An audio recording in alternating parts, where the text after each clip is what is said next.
Wins anyway.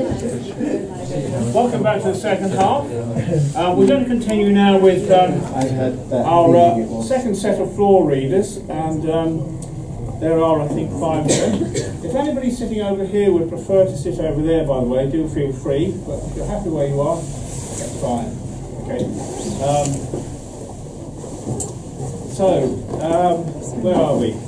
Could you please give a big dodo modern post welcome to Greg Freeman, who is also the editor of website Write Out Loud, which does a lot of great work for poetry.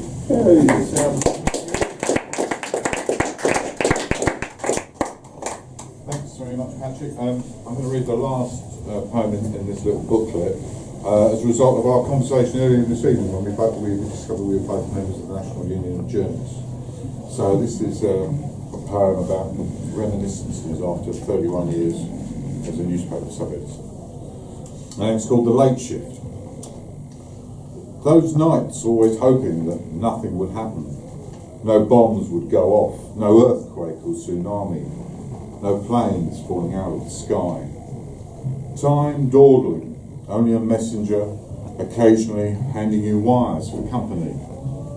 Then driving home, half awake, half dreaming, every light green, foxes grinning in the twilight. Try to recall before the technology, ink's intoxication, machinery's cacophony, busted headlines, fistful of galley proofs, dashing here and there, slashing stories. Some skill to it.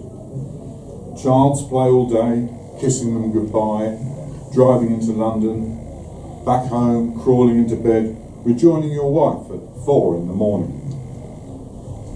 When did a craft become an assembly line? Now it's your age, you are the overmatter. Click, update, launch, away. Ghosts of compositors haunt the basement, still doggedly working to rule. Wake in the night. Pages won't fit. Stories fall short. Deadline ever nearer. Can't sleep. Get up. Stagger downstairs. Watch every dawn break.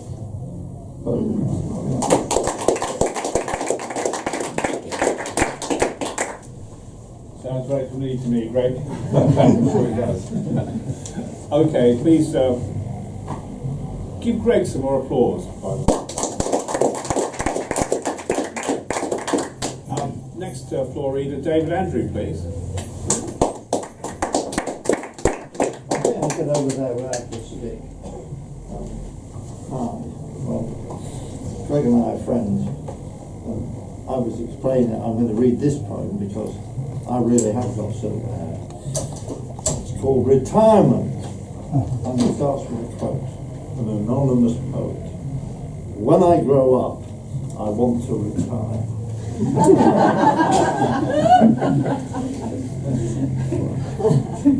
I travel as light as a feather. I haven't a thought in my head. I've no change in my trousers, but in my back pocket I've still got my plastic. I'm not dead. I walk the streets of my city. I remember what we used to do. I sit in the seats for the elderly. My bus pass gets me to town. Smile at the kids in their buggies. Help out the mums. I'm getting to know more people. I go for days out in my car. You can see for miles in the sunshine. Rivers fill up with rain. Traffic clogs up the motorways. Empties the lane. Still, you always watch out at the corners. It's not the postman who'll get you, but the local who knows his way. I'm as busy as always have been. I'm getting quite brave. I've still got my health. The neighbours are very kind. I've still got the cat to talk to. The garden looks grand at the moment, after the sun and rain. Mostly, I live in the moment, not remembering, not looking ahead. I travel with what I can carry. I'm not dead. I don't think as much as I used to. With matters I've got pretty clear. You do what you can. while you still understand. Otherwise, keep clear. The trick is not to hurry. The trick is to stop when you're tired. Keep going if you want, but you don't have to when you're retired.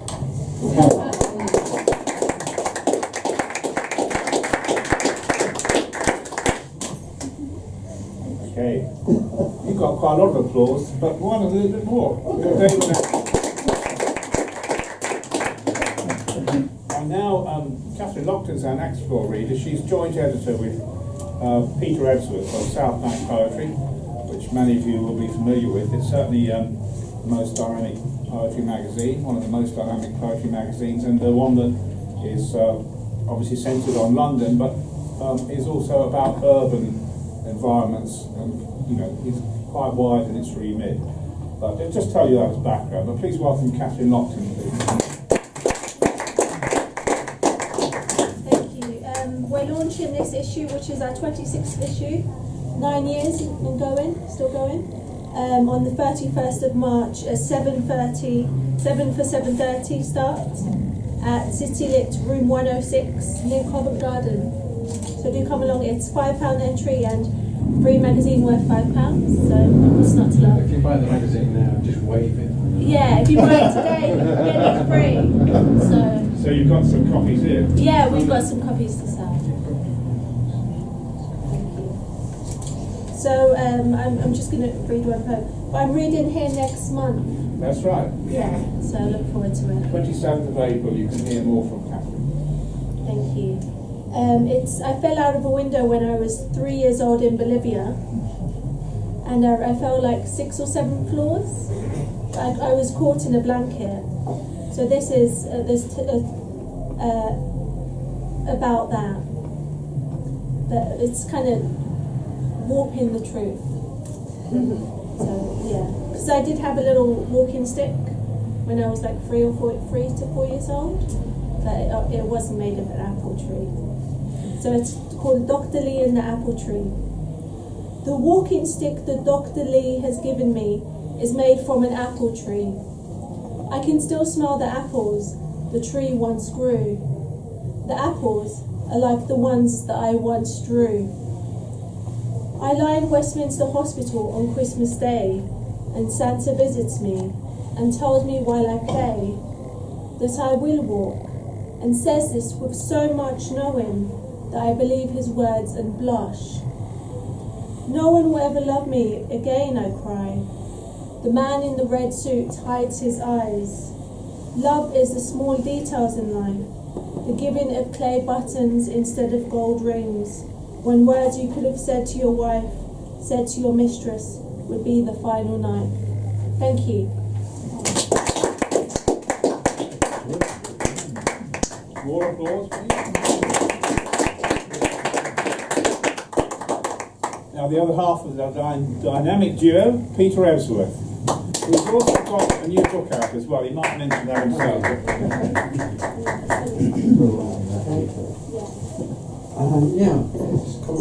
It's my first full collection. Crapp's Last Take of the Musical. The title is ironic. It's priced at £5.99, but if you buy it and I sign it, I'm sure it'll be worth £6. I'm happy to accept £5. Okay, I'll read a new poem which isn't in the book. Is salted caramel and its many manifestations the English multivariant equivalent of the Scottish deep-fried Mars bar? I used to like caramel, though not as much as I liked it years ago, but still liked it occasionally, as part flavour of a chocolate bar, or one of the chocolates with soft centres in a selection box. Ordinary caramel, unsalted, or at least not salted enough to warrant the transfer of the word salt from its inclusion in a small print list of ingredients on the back of the wrapper to centre stage in big letters on the front, even preceding caramel, as if caramel alone could never be enough ever again. Don't take my word for it. Go into your local shop or supermarket And you'll find salted caramel cheesecake, salted caramel rice pudding, salted caramel donuts, packs of large salted caramel and chocolate cookies, boxes of salted caramel and Belgian chocolates, salted caramel and chocolate cake slices. Then to drink, there's hot chocolate with salted caramel, and there's sure to soon be salted caramel flavoured crisps, along with salted caramel covered nuts.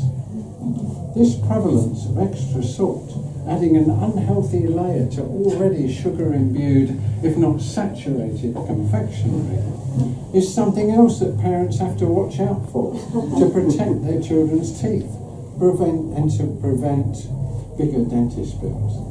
I've never liked salty food, although I love nuts, and usually have a couple with breakfast cereal, or on their own as a snack, sometimes later in the day, which shows I'm glad to be a healthy, raw, unsalted peanuts, cashew nuts, walnuts, hazelnuts, Brazil nuts, and almond geezer.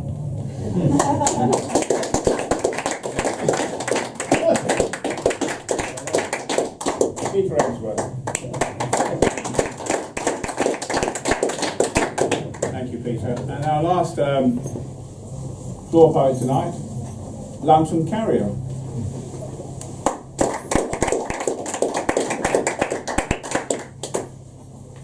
Thank you, Patrick.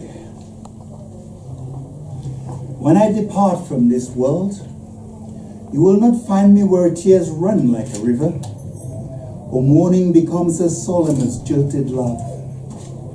Rather would I be in the alcove of thy inner mansion, bedecked in the joys and fragrance of the breath of spring. I'll be a bonfire, a light in the flares and firecrackers, a torchbearer, carrying the hallowed flames of your inner citadel to dine at the supernal banquet of Her Majesty.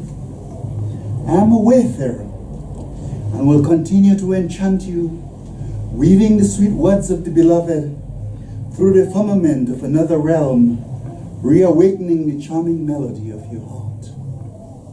Come, my darling, delicate one, for I must lie on the wings of your beauty, like cockatiels, nightingales, and canaries, all whistling their smooth symphonies, emanating their sacred flames in the mysteries of thy longing.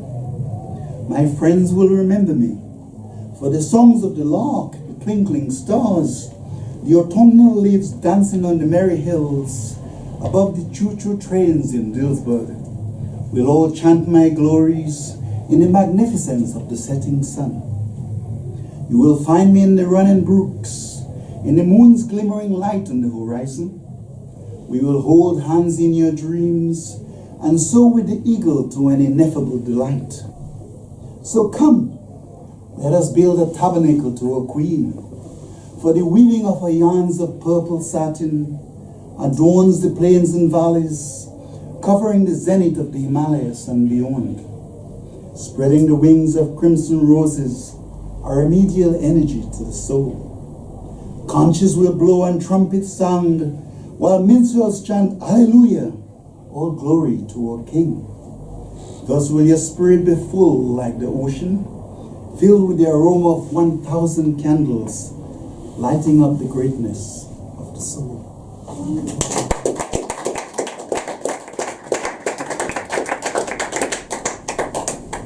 Thank you, Lockton Carrier. Thank you.